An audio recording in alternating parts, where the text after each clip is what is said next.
కోమలమైన శరీరాన్ని దృఢమైన మనసుని అందించే యోగామృతం కార్యక్రమానికి స్వాగతం. సకలు ఈ రోజు మనం మన యోగామృతం కార్యక్రమంలో ఆర్టీసీ క్రాస్ రోడ్స్ లోని డీజే ఫిట్నెస్ హబ్ కి వచ్చేసాము. ఇక్కడ మనతో పాటు యోగా ఎక్స్పర్ట్ దేవిశ్రీ గారు ఉన్నారు. మరి యోగాకి సంబంధించి ఈ రోజు ఆవిడ ఏం తెలియజేయబోతున్నారో అడిగి తెలుసుకుందాం. నమస్తే దేవిశ్రీ గారు. నమస్తే అపర్ణ. ఈ రోజు యోగాకి సంబంధించి మన సకలకి ఏం పరిచయం చేయబోతున్నారు? ఈ రోజు మనం విపరీత పాదాంగుష్టాసన గురించి తెలుసుకోబోతున్నాము. విపరీత పాదాంగుష్టాసనం, దీనిలో మనం శరీరాన్ని మరియు మనస్సుని శ్వాసని మూడింటిని కూడా మనం కోఆర్డినేట్ చేస్తూ మనం పాదాన్ని పైకి లిఫ్ట్ చేస్తూ మన యొక్క శరీరం అంతా కూడా చాలా సమతుల్యంగా బ్యాలెన్స్ చేయాల్సి ఉంటుంది. ఓకే, సో అందువల్ల అనమాట. సో చాలా పేషెన్స్ కావాలి, కామ్నెస్ కావాలి, అన్నీ కావాలి. చాలా. మరి ఈ ఆసనం వల్ల మనకి వచ్చే లాభాలు ఏంటి? ఈ విపరీత పాదాంగుష్టాసన వలన మనకి మెయిన్లీ హిప్ జాయింట్ ఫ్లెక్సిబిలిటీ అనేది చాలా బాగా ఇంక్రీజ్ అవుతుంది. దానితో పాటు మనకి నీ స్ట్రెంథనింగ్, లెగ్ స్ట్రెంథనింగ్ అనేది చాలా ఇంక్రీజ్ అవ్వడం అనేది జరుగుతుంది. ముందుగా మనం చెప్పినట్టుగా మనకి మైండ్ అండ్ బాడీ కోఆర్డినేషన్ అనేది చాలా బాగా జరుగుతుంది. ఇది ఫ్లాట్ ఫుట్ ఉన్న వాళ్ళకి చాలా మంచి ఆసనాగా చెప్పుకోవచ్చు. దీనిలో మనం శరీరాన్ని సమతుల్యంగా నిలబెట్టడం వలన మన యొక్క కాన్సన్ట్రేషన్ అండ్ మెమరీ పవర్ అనేది చాలా బాగా ఇంక్రీజ్ అవ్వడం జరుగుతుంది. ఓకే అండి, మరి ఈ ఆసనాన్ని అందరూ వేయచ్చా?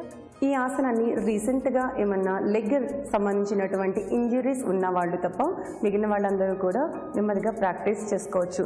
అయితే ఈ ఆసన అనేది బ్యాలెన్స్ పోస్టర్, కొంచెం చాలామందికి ఈజీగా బ్యాలెన్సింగ్ అనేది కుదరదు. కాబట్టి ఈరోజు మనం ఈ యోగా స్ట్రాప్ ఉపయోగించి ఈజీగా మనం శరీరాన్ని బ్యాలెన్స్ చేస్తూ ఈ ఆసన యొక్క ఉపయోగాన్ని ఏ విధంగా పొందాలో చూద్దాము. తప్పకుండా అండి, ఆసనం ఎలా వేయాలో చూపించండి. తప్పకుండా అండి. విపరీత పాదాంగుష్టాసన అనేది ఈ యోగా స్ట్రాప్ ఉపయోగించి ఏ విధంగా చేయాలో ఇప్పుడు మనం చూద్దాము. ముందుగా మన కాలుని పెట్టుకునే విధంగా ఈ స్ట్రాప్ని చక్కగా అడ్జస్ట్ చేయాల్సి ఉంటుంది.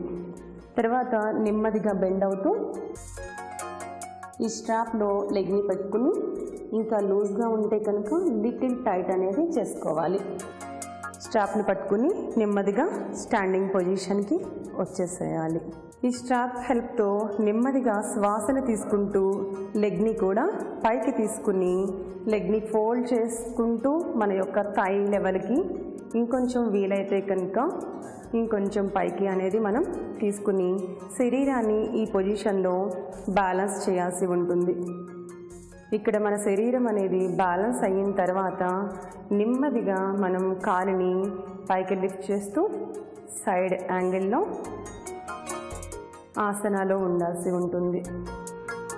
ఈ పొజిషన్లో మనకి బాడీ బ్యాలెన్స్ అయిన తర్వాత ఇంకొక హ్యాండ్ని పైన చిన్ముద్రలో ఉంచాల్సి ఉంటుంది. నెమ్మదిగా శ్వాసని రిలీజ్ చేస్తూ చేతిని మరియు కాలిని కిందకి దించాల్సి ఉంటుంది. ఇదే విధంగా మనం ఇప్పుడు కుడి కాలుతో చేసాం కదండి, ఎడమ కాలుతో కూడా చేయాల్సి ఉంటుంది.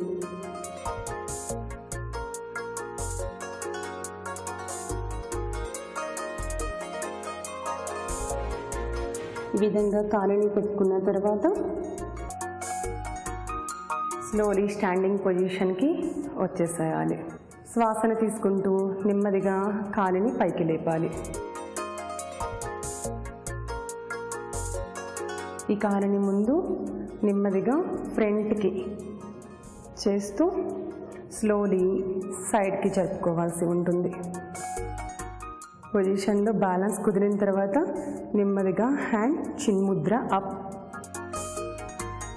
స్లోలీ శ్వాసను వదిలేస్తూ నెమ్మదిగా హ్యాండ్ని డౌన్కి అండ్ లెగ్ కూడా స్లోలీ డౌన్కి డ్రాప్ చేయాల్సి ఉంటుంది. ఈ ఆసన కంప్లీట్ అయిపోయిన తర్వాత నెమ్మదిగా స్టాండింగ్ పొజిషన్లో తాడాసనలో రిలాక్స్ అవ్వాల్సి ఉంటుంది. దేవిశ్రీ గారు, మీరు చెప్పినట్టుగానే మొత్తం బ్యాలెన్స్ అయ్యి ఆసనం కరెక్ట్గా కుదరాలి అంటే మనకి బాడీతో పాటు బ్రీత్ అలాగే మైండ్ కూడా కోఆర్డినేట్ అవ్వాలి. ఖచ్చితంగా అప్పుడే వస్తుంది. సో కొంచెం ప్రాక్టీస్ కావాలని అయితే అనిపించింది, బట్ స్ట్రాప్ సహాయంతో అయితే ఈజీగానే వేయచ్చు.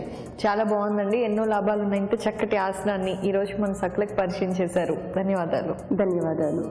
చూశారు కదా, ఇది ఇవాల్టి యోగామృతం కార్యక్రమం. మళ్ళీ మరో కార్యక్రమంలో కలుసుకుందాం. అంతవరకు సెలవు. నమస్కారం.